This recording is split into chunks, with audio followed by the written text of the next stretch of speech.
రైతులకు ఒకే దఫా 2 లక్షల రుణమాఫీ అనేది చారిత్రక నిర్ణయమని ప్రజలందరూ సంతోషంగా ఉన్నారని, రైతు కుటుంబాల్లో ఆనందోత్సవ పండుగ వాతావరణం నెలకొందని టీపీసీసీ అధికార ప్రతినిధి రామచంద్రగౌడ్ అన్నారు.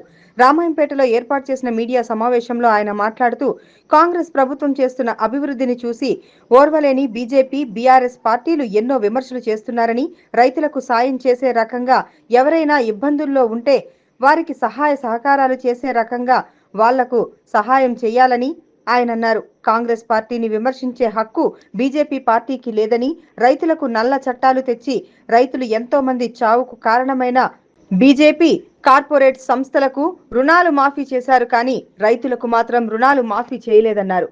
బీజేపీ, బీఆర్ఎస్ 10 సంవత్సరాలలో రైతులకు చేసింది ఏమీ లేదని, 2014లో వాళ్ళు ₹1,00,000 రుణమాఫీ అంటే వడ్డీ పూర్తి చేయడం అయిందని, 2014, 2018లో కలిపి సుమారుగా వాళ్ళు 24,000 కోట్ల రూపాయలు మాత్రమే చెల్లించడం జరిగిందని, ఈరోజు కాంగ్రెస్ పార్టీ పెద్ద మొత్తంలో 31,000 కోట్ల రూపాయలు రైతులకు చెందిన అకౌంట్లలో ప్రత్యక్షంగా 32,50,000 పైచిలుకు వ్యక్తులకు చెందుతున్నాయని అన్నారు. హరీష్ రావు రాజీనామా అనేది నీ వ్యక్తిగతానికి విడిచిపెడుతున్నామని, ప్రజలు మాత్రం దాన్ని ఖచ్చితంగా చూస్తారని అన్నారు.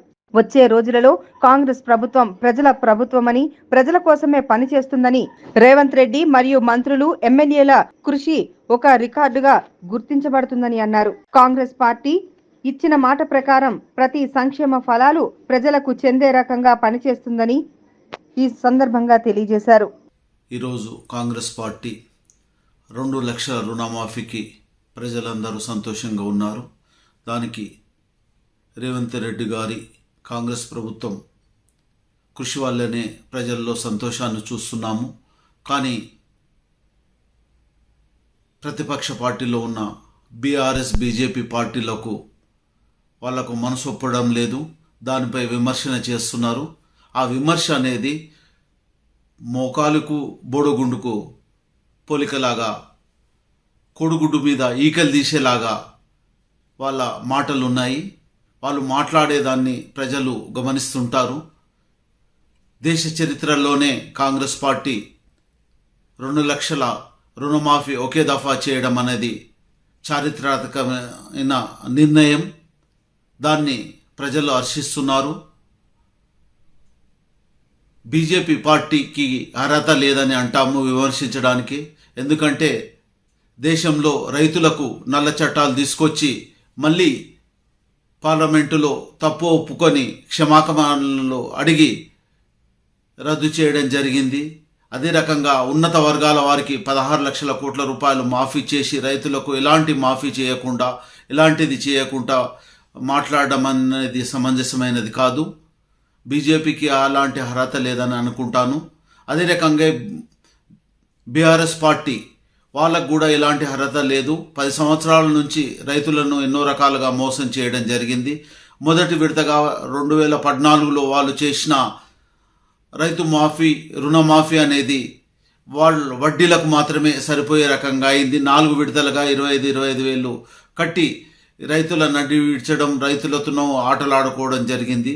రెండోసారి కూడా 2018లో కూడా వాళ్ళు రుణమాఫీ చేస్తా అని సగం కూడా చేయలేకపోయినరు.